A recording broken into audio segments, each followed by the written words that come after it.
She said, "If you don't trust me, hanging out with my ex every weekend, maybe we shouldn't be together." I replied, "You're absolutely right." Then I accepted the job transfer to London I'd been declining for her. When she texted, "What are you doing this weekend?" I sent a selfie from Heathrow Airport. I, 31 male, had been with Jade, 29, for 3 years, living together for 1. Everything was decent until her ex Dylan moved back to town 6 months ago. Suddenly, she had book club every Saturday, except book club was just her and Dylan at his apartment catching up and maintaining a friendship. When I expressed discomfort, she hit me with the classic, "He's just a friend now. We dated for like 2 months 5 years ago. You're being insecure. Fine, whatever." I tried to be the cool boyfriend. Then book club became Saturday and Sunday brunch. Then Friday movie nights got added because Dylan's going through a tough time with his dad's health. The breaking point came 3 weeks ago. I'd been offered a massive promotion, heading up our London office. 130K salary, full relocation package, 3-bedroom flat covered for a year. Dream job. But I'd turned it down twice because Jade couldn't imagine leaving her family. That Saturday, she was getting ready for book club again. Hair done, new dress, perfume that she never wore for our date nights.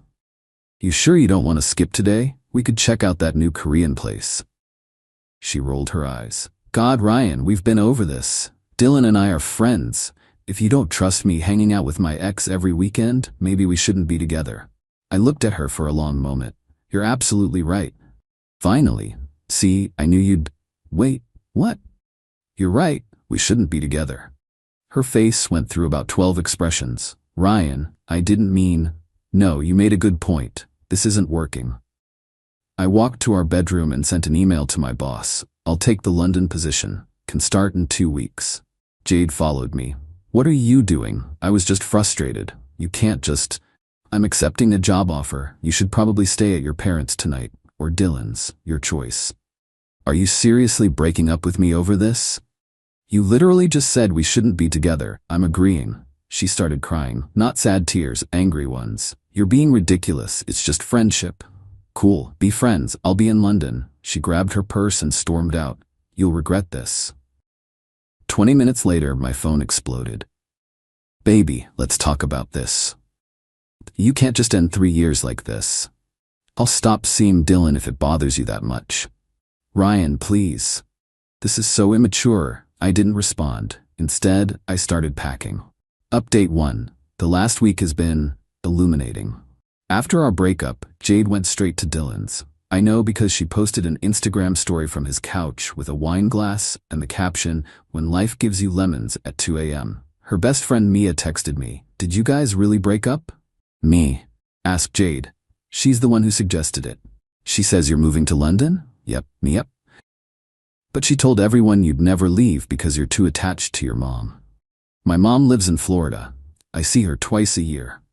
Meanwhile, I was busy. Submitted my 2 weeks notice, started shipping stuff to London, found someone to take over my lease. The company was covering everything. Movers, flights, temporary housing. The works. Jade tried to come by the apartment while I was packing. I'd already changed the locks. She wasn't on the lease. Just stayed over so much she basically lived there. "Ryan, I know you're in there. We need to talk." I texted her. "Your stuff is in boxes by the door. Please take them." "I'm not taking my stuff because I'm not leaving. This is insane. The lease is under my name. You never officially moved in, remember? You insisted on keeping your parents' address for mail." That was her tax evasion scheme, claiming she still lived at home to avoid city taxes. Backfired beautifully. She left, but not before telling our entire friend group I was having a mental breakdown and abandoning everything for a stupid job. Then the Dylan truth came out. My buddy Ethan works at the same gym as Dylan. Overheard him on the phone. "Yeah, she's basically single now. Her boyfriend's having some crisis." "No, babe, I told you. Jade and I are just friends." "Yes, I'm still coming to your sister's wedding." "What do you mean you saw Instagram? That was nothing." Turns out Dylan has a girlfriend, Olivia, who lives 2 hours away and comes down every other weekend. The weekends when Jade supposedly had family obligations. Ethan sent me screenshots of Dylan's texts in their gym group chat from 2 months ago. Boys, you gotta see this chick I'm hooking up with. Her boyfriend thinks we're having book club. Mao. I forwarded them to Jade with one word, interesting. She called 17 times. I was busy booking my flight. Update 2. My flight was Saturday at 3 p.m., the same Saturday Jade had book club for 3 months straight. That morning, she showed up with her mom, Diane, and her sister Haley. Full intervention mode. Ryan, sweetheart, Diane started. Jade told us about your mental health crisis. What crisis? The sudden decision to abandon your life and move across the world. It's clearly a cry for help. It's a 70% pay raise and an executive position. Haley jumped in. But what about Jade? You can't just leave her. She ended things. I'm respecting her decision. She didn't mean it literally. Jade screamed. Then maybe don't use ultimatums you don't mean? Diane tried another angle. What about the apartment? Jade's been living here. No, she's been visiting. All her mail goes to your house. She's not on any bills. Legally, she's a guest. You're really going to abandon her over one little friendship? Haley asked. I pulled out my phone and showed them Dylan's gym chat screenshots. Silence. Diane went pale. Is this real? Jade turned red. Those are out of context. What context makes her boyfriend thinks we're having book club? No, better. They left after Jade called me emotionally abusive for spying on Dylan. I wasn't spying. Ethan volunteered the info because he thought I should know. At noon, I posted a photo on Instagram. New adventure begins. London, here I come. The comments were immediate. Wait, what? Bro, when did this happen? Is this why Jade's been crying on her stories all week? At 2:30 p.m., while boarding, Jade texted, "What are you doing this weekend? Can we talk?" I sent back a selfie from the gate at the airport with the London flight board clearly visible behind me. Her response, "This isn't funny, Ryan." Me not trying to be funny. Board closes in 10 minutes. You're seriously leaving? You seriously thought I'd stay after you chose your ex over our relationship? I didn't choose him. Every weekend for 3 months says otherwise. I'm coming to the airport. I'm already through security. Bye, Jade. Then I turned off my phone and enjoyed my flight. Update 3. Life in London is incredible. The flat they provided is insane. Exposed brick, view of the Thames, walking distance to the office. My new team is brilliant. I'm actually excited about work for the first time in years. But the drama didn't stop. Jade went nuclear on social media. Posted this long thing about how I abandoned her without warning and refused to work on our relationship and chose money over love. The comments were brutal though. Didn't you basically dump him for Dylan? Girl, you posted stories from Dylan's place every weekend? Team Ryan Teverbihah. She deleted it within hours. Then came the truth bomb. Olivia, Dylan's actual girlfriend, found out everything. She reached out to me on Instagram. Hey, you don't know me, but I'm Dylan's girlfriend. Or was. I saw your ex's posts about you leaving for London. Dylan told me she was psycho and obsessed with him. I'm guessing that's not true? I sent her everything. The book club lies, the screenshots from the gym chat, the timeline of their meetups. She was devastated but grateful. Then she sent Emmy something. Screenshots of Dylan's texts to her. Jade's just lonely since her boyfriend works so much. She needs a friend. Yeah, she's pretty, but nothing compared to you, babe. Her boyfriend's kind of a loser anyway, probably makes like 40K doing IT or something. I made 75K, now I make 130K, but sure, Dylan, go off. Olivia dumped Dylan spectacularly. Posted all the screenshots on her Instagram story, tagged # cheater, liar, book club my ass. Dylan called me from 3 different numbers. Bro, you need to control your woman. She's destroying my life. Not my woman, not my problem. This is between me and Jade. You had no right.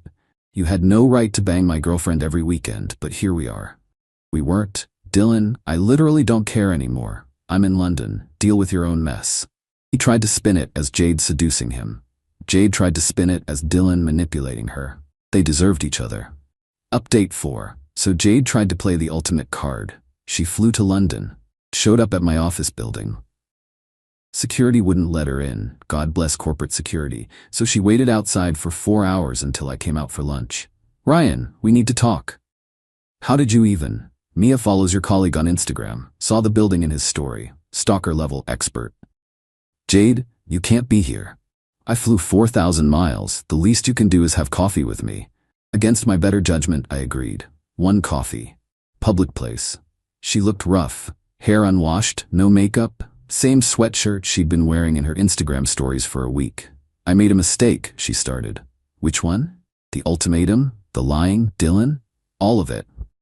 Ryan, I thought I could have both. I thought you'd always be there. Why would you think that? Because you always were. You never stood up to me, never called me out.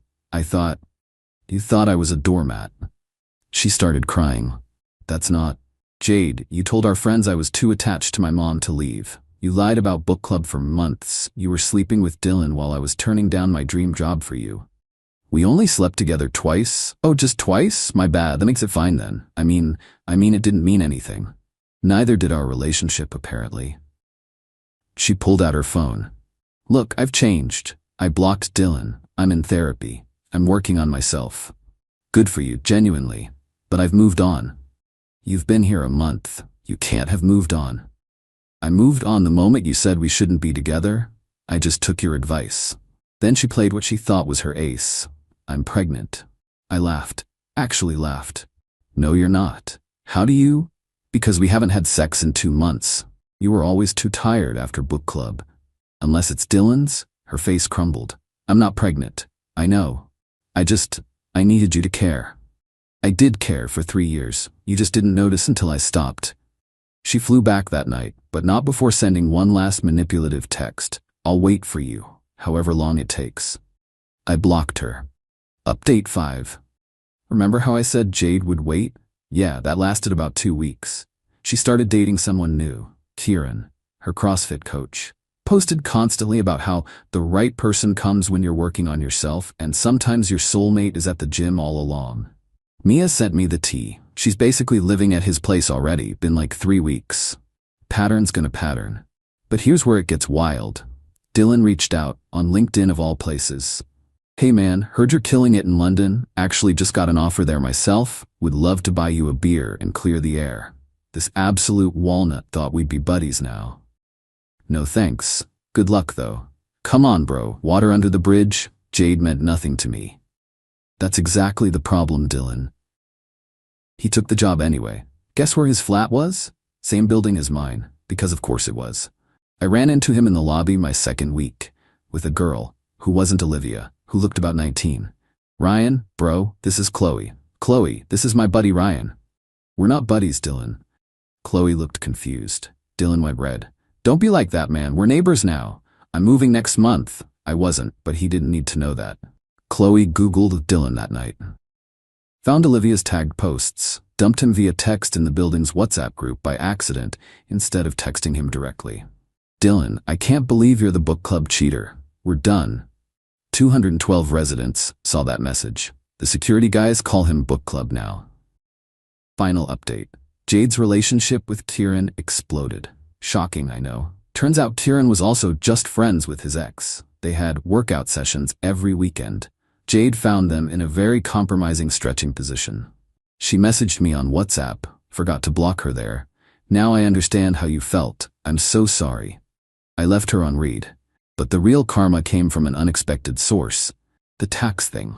Remember how Jade claimed she lived with her parents to avoid city taxes?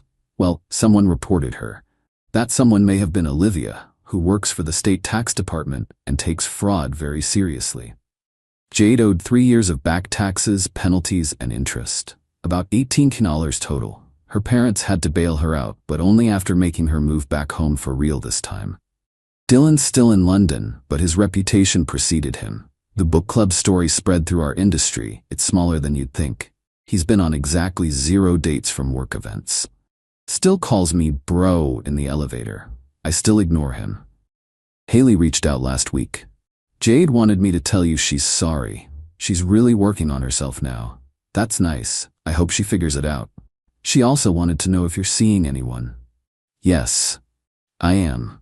Her name's Awif. She's Irish, works in publishing, thinks the whole book club story is hilarious, and has exactly 0 exes she hangs out with every weekend. Last week was my 6-month review. Got another raise and a permanent position. The company wants me here long term. I said yes immediately. Jade's last Instagram post was about growing through what you go through. And sometimes the best thing someone can do is leave so you can find yourself. The comments were turned off. To everyone who said I should have fought for the relationship, why? She literally told me we shouldn't be together if I couldn't handle her hanging with her ex every weekend. I disagreed with her assessment. To those saying I was too harsh, I turned down a life-changing opportunity twice for someone who was cheating on me every weekend while calling me insecure. I wasn't harsh enough. And to those asking if I regret leaving, I'm making almost double my old salary, living in an amazing city, dating someone who actually respects me, and Dylan has to see me thriving every single day in the building where everyone calls him book club. My only regret is not taking the job the first time it was offered. Oh, and Jade, since I know you still check my socials with fake accounts, Faye and I are planning a weekend trip to Paris. Don't worry though, it's not with her ex. She doesn't need book club to be happy. Cheers from London. Edit. Stop asking for Dylan's LinkedIn. Let's not do that. Edit 2. Yes, Olivia really works for the tax department.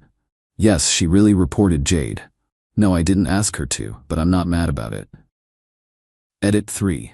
To everyone saying this is fake because of the coincidence of Dylan being in the same building, it's corporate housing. The company has a deal with the building. There are 4 other people from my industry here. London's big, but professional circles are small.